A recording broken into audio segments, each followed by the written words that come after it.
Har'a viidiyoo kanaan kan waliin ilaallu baayinaansii gubbarratti yeroo doolaara keessaa qabaanne yookiin immoo doolaara bitnee akkamitti doolaara bitne san deebisnee nama biraatiif erguu akka dandeenyu kan waliin ilaallu ta'a. Mee jalqaba irratti gara baayinaansii deemna. Baayinaansii keenya gadi cuqaasna yookiin immoo gadi tuqnaa ni banna. Erga baayinaansii keenya bannee gadi tuqnee cuqaasnee booda kallattiin maal goona? Doolaara bitachuu duratti doolaara keessaa hanga qabnu iddoo kana tuqnee ilaalla jechuudha. Baayinaansiin keessan Pro irra yoo jiraate haala kanaan isinii fida. Baayinaansiin keessan garuu laayitii irra yoo jiraate iddoo kana tuqxanii baayinaansii keenya eega isii tana mallattoo tana tuqnee booda maal goona? Filannoo nuu fida jechuudha. Filannoo baayinaansiin nuu fidu san hordofuudhaan gara gadii kanatti maal jedha? Baayinaansiin keenya Pro ta'uu qaba. Amma laayitiitti deebisuu barbaaddaa naan jedhaa jira waan ta'eef laayitii irratti bitachuu hin danda'u waan ta'eef mee Pro irratti akkuma jirutti haa turu. Maal godhaa? Laayitii irraa gara Prootti deebi'ee gama keessaatti ceehuudhaan iddoo gama olii kana yeroo tuytan haala kanaan isinii dhufa. Isiniif akkatti dhufuu dhabuu danda'a. Moor kan jedhu kana tuynee doolaara bitanna jechuudha. Doolaarri nuti bitannu suni baalaansii baankii irraa qabnu saniin wal madaallee hanga barbaanne san bitachuu dandeenya jechuudha. Kana godhuuf dura as keessa eega seennee moorii tuqnee booda gara gadiitti deemuudhaan P2P kan jedhu barbaanna. P2P kunoo isa kana jechuudha. Person to person, pair to pair. P2P kana gadi cuqaasna yookiin immoo gadi tuqna. Erga isa tuqnee booda P2P'n kun garam nu fida?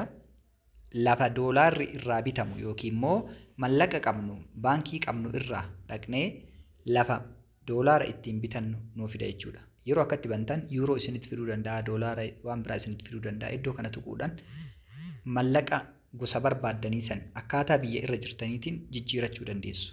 Yuuroo yoo ta'e kun akkasumatti mallaqoottan hundaayyuu as keessaa filattanii olooftanii fakkeenya ETB injira kunoo Itoophiyaan birri jedha. Irra goonee jirra. Doolaarri tokko gatii amma jiruun baankii Awaash irratti qarshii 147 jedha. Awaashin naa kaffaluu dandeettanii jedha namni as jiru kun. Anamma baankii daldala Itoophiyaatiin kaffaluu barbaada. Hanga doolaara bitachuu barbaadu immoo asirratti ilaallee doolaarri kunoo tokkoon isaa teelee birriin kaffaluu dandeettan, Abisiiniyaan naa kaffaluu dandeessan jedha abbaan isaa. Anamma ka barbaadu qarshii 500 hanga 2000 iddoo osoo hin ta'in asitti illee qarshii 100 hanga 660 jidduu osoo hin ta'in gara gadiitti gadi deemuudhaan maal godha? Ni barbaada jechuudha. Hanga baalaansiin akkaawuntii kiyyarra jiru danda'uu san. Meeyaan fakkeenya tokko isinii fudhadhaa. As biratti amma kan eenyu bitee isinitti agarsiisa. Real exchange kan jedhu kun hanga qarshii 15,000 jedha. Abeelaa kan jedhu kun immoo qarshii 10,000 hanga 24 jedha. Meeqan gurgura 147 saantimii 36 gurguraa jedha. Anamma mee isa gadi aanu kana bitee isinitti agarsiisa. Abeellaa kan jedhu kana ni tuqa. Amanamummaan isaa parsantii 99.3 baay'ee amanamummaa olaanaa qaba jechuudha. Sana booda try other method jedhee gurguratee jira already. Osoo an irra hin seeniin gurguramee jira.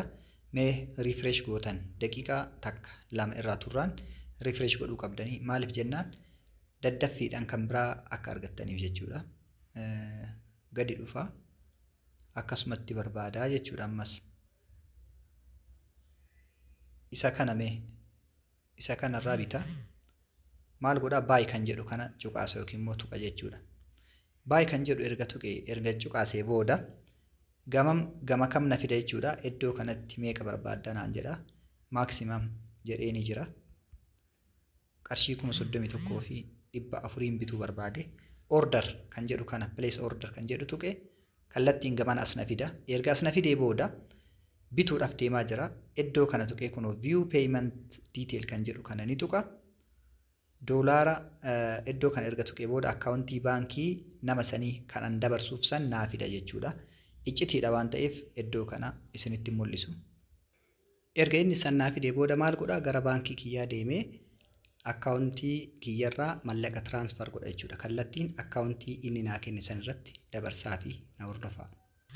Sana booda mallaqa isaaf dabarsee jira kunoo as biratti 31,400 abbaa saniif dabarsee jira jechuudha. Erga dabarsee booda maal godhaa? Kan itti aanu risiitii kana iskiriinshat godhee qabadha jechuudha. Erga isa qabadhee booda eessa dhaqa? Gara baayinaansii deebi'a. Mee waliin haa deebinu. Sana booda erga gara baayinaansii deebi'ee booda kunoo qarshii 31,400 order godhee namni sun na eegaa jira jechuudha. Hangaan qarshii isaa galchu. Sana booda eessa tuqa? Iddoo tiraansfer jettu tana tuqa kunoo as biratti. Iddoo tiraansfer jettu tana ni tuqa. Eega isii tuqee booda risiitii duratti itti kaffale san galcha jechuudha. Iddoo kana tuqee isinitti agarsiisaan hordofa. Iddoo san erga tuqee booda haala kanaan naa fida.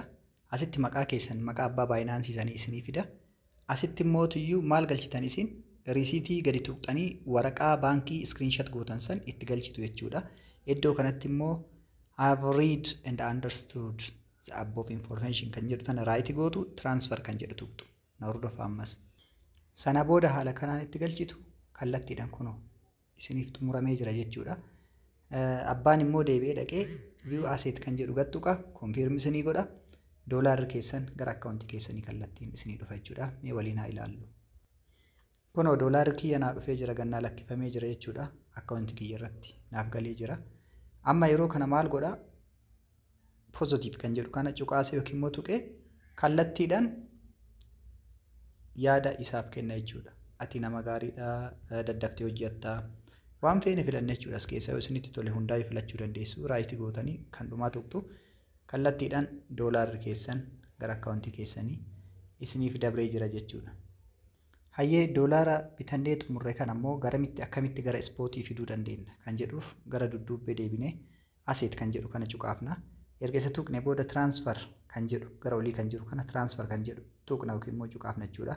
Erga isa tuqne booda doolaara amma binnee fandirra seena waan ta'eef fandiingii kanarraa gara ispootiitti akkamitti finna kan jedhuuf kunoo jalqaba irratti fandiin isinii dhufa itti aanee ispootiin isinii dhufa maximum kan jedhu tuquudhaan doolaara 213 tuqaa duwwaa 3 kana confirm jennaan jechuudha. Yoo confirm goonu okay ta jettu dhufa dabarsinee jirra jechuudha. Garamitti gara ispootii kanatti yoo dura maalirra ture fandiingii kanarra ture jechuudha. Doolaarri keessan asirra isinii seena. Hayyee mee amma akkamitti namaaf erguu dandeenya yookiin immoo karaa nama biraatitti doolaara kana dabarsuu dandeenya yookiin nama tokkoof doolaara akkamitti erginee akkaawuntii isaatirra galchuu dandeenya kan jedhu waliin haa ilaallu. Jalqaba irratti akkaawuntii namni sun isin erguu qaba. Akkaawuntii doolaara ittiin fudhatu. Mee akka fakkeenyaatti isinii fudhadha. Na hordofaa. Hayyee namni tokko doolaara isinirraa fudhachuu barbaade yookiin immoo Baayibiitiin haa ta'uu, Biitgeetiin haa ta'uu, Baayinaansiin haa ta'uu, waanuma fedheen waanuma kamiinuu yeroo doolaara isinirraa fudhachuu barbaade akkamitti adreesii kooppii godhee akka isin erguu fi adreesii inni isin ergisan irratti akkamitti akka doolaara ergitan viidiyoo kanaan gabaabsee isinitti agarsiisa. Na faana bu'aa. Jalqaba waaleetii irra hin seentu. Erga waaleetii irra seentanii booddee maal gootu? Jalqaba irratti jechuudha. Iddoo dippooziit jettu kana tuqxu jechuudha kunoo. Isa dippooziit jedhu kana tuqxu. Erga dippooziit kan jedhu tuqxanii booda haala kanaan filannoo isinii fida. Isa gadi aanu kana dippooziit kiriptoo kan jedhu tuqxu. Erga dippooziit kiriptoo kan jedhu tuqxanii booda waan bituu eddan san asitti barreessitu gara gubbaa irratti yookiin immoo waan namarraa fudhachuuf deemtan san doolaara yoo ta'e USDT jettanii barreessitu. Sana booda akkatti haala kanaan isinii dhufa. USDT kana kaminni yoo jedhe isa gadi aanu osoo hin ta'in isa olaanu USDT teezar kan jedhu kana ni filattu. Erga isa filattanii booddee maal gootu? BSC isa kanatu baay'ee fiilleen qabu namarrallee muratu isii tana gad tuqtu. Erga si haala kanaan isinii fida okay gootu. Sana booda isii tana adreesii tana kooppii gootanii ergitaniif yookiin immoo isa kana iskiriinshat gootanii ergitaniif jechuudha. Hayyee na hordofaa na faana bu'aa. Isii kana kooppii goonee ni erginaaf jechuudha. Adreesii san kooppii godhadhee jira. Gara na dhufee jira gara baayinaansii kiyya aseetii kiyya irratti deebi'ee sana booda send kan jedhu kana tuqa. Erga send kan jedhu tuqee booda isa lammaffarra jiru kana filadha jechuudha. Erga isa lammaffarra jiru on-chain jedhu filadhee booda maal erguu barbaadde naan jedhe USDT erguu barbaade jedhaani. USDT kan jedhu gadi cuqaasa. Erga isa tuqee booda send kan jedhu ni filadha jechuudha. Isa jalqaba irratti naa dhufu kana send kan jedhu erga tuqee booda kallattiin eessa dhaqa jechuudha. Adreesii san asirratti paste godha. Adreesii achi copy godhee fide san paste godhee jira kunu. Adreesii kanarratti erguuf deema. Isa lammaffaa tuqee BNB Smart Chain kan jedhu filadha jechuudha. Isii kana fiduudhaaf kunu tuqaa xiqqoo asii tana tuqina. BNB Smart Chain kan jedhu filadhee jira. Doolaara meeqa erguu barbaadde naan jedhe. Doolaara 200 erguu barbaade jedhaani. Doolaara 200 amma kallattiidhaan garas erga jechuudha. Sana booda withdraw kan jedhu cuqaasa yookiin immoo tuqaa. Kana booda confirm kan jedhu tuquudhaan security inni isin gaafatu yookiin immoo gaafa Binance bantan yoo authenticatoraan ta'e authenticator, yoo email ta'e email, yoo bilbilaan ta'e bilbila koodii gama san isin erga asirratti mul'isu waan ta'eef securityidha.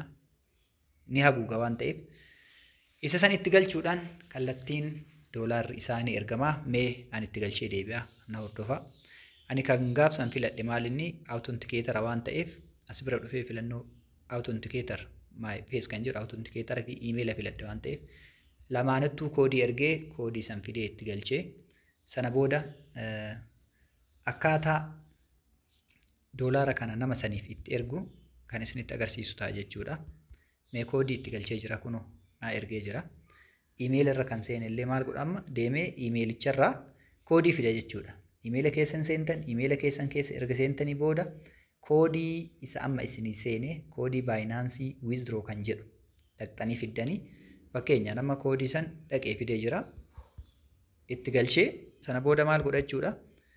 Doolaarichi akkaawuntii kiyyarraa 200 sun ni murama kuno deemee jira withdrawal processing jedhee gara Binance kiyyaa yeroo deebi'ee isinitti agarsiisu 1459 kan jedhu refresh yoo godhu 1200 fi asitti kuno processing jettee iddoo kanatti ni argitu jechuudha. Haala kanaan gurguruu dandeessu, haala kanaan bituu dandeessu. Kan gurgurtaa immoo addatti kan isinii dalagu ta'a. Horaa bulaa deebana.